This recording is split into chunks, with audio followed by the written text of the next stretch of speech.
Birds that look like seagulls, water that stretches across the horizon, and miles of sandy beaches, you just might think you're looking out at the Atlantic Ocean.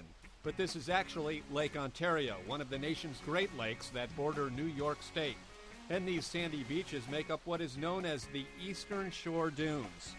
A lot of people that come to visit the Eastern Shore, they do feel like they're at either the Atlantic Ocean or somewhere down south where they've been in a dune area before. There's only 3 or 4 areas in the Great Lakes that have these kind of very pronounced sand dune areas. It's very unique because it is fresh water.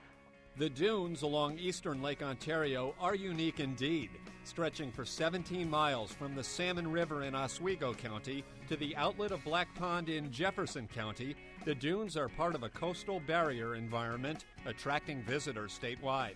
Welcome to the dunes. How many of you guys have been here before?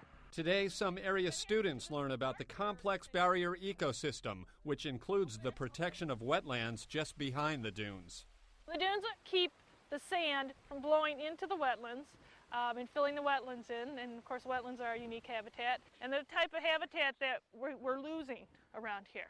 And when that happens, we lose the plants and the animals that live in them. We also lose some really pretty areas.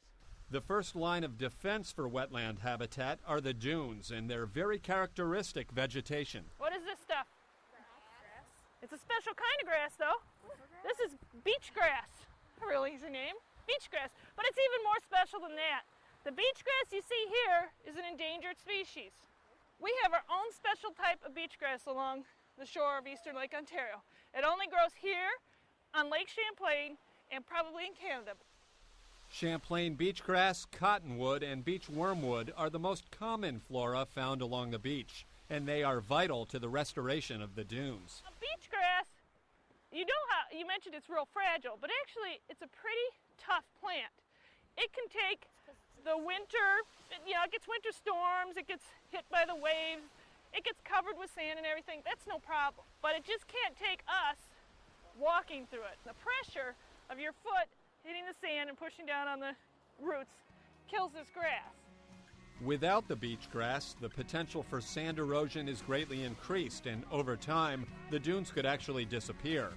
A coalition, including the New York Sea Grant and the Nature Conservancy, has come up with ways to prevent the erosion and allow people to enjoy and preserve the precious dunes. Over the last 20 years, we've worked with many of the groups, organizations, and private landowners along the shore to better manage their property for wise use. So our real goal in working with people is to, if you're going to traverse the dunes, how can you do it in a very environmentally safe way, either through a walkover, a walk-on, or a Dutch sand ladder, or other techniques to use to get people from the lakeside to the wetland side. We want to keep people out of the dunes and on the beach. And you can kind of see that sign back there? Dunes are fragile. Well, from that, they'll run string along here, and it's just, it's a line of string. And that's just to keep people out of the dune area, to remind them we don't want you in the dunes. The one thing we do like to see is people utilize the area, because as they're using it, they're learning about the history of the area, the rich uniqueness of the area. By just following the rules and staying out of the dunes, they can enjoy the beach and have the beach along in the future for their kids to enjoy.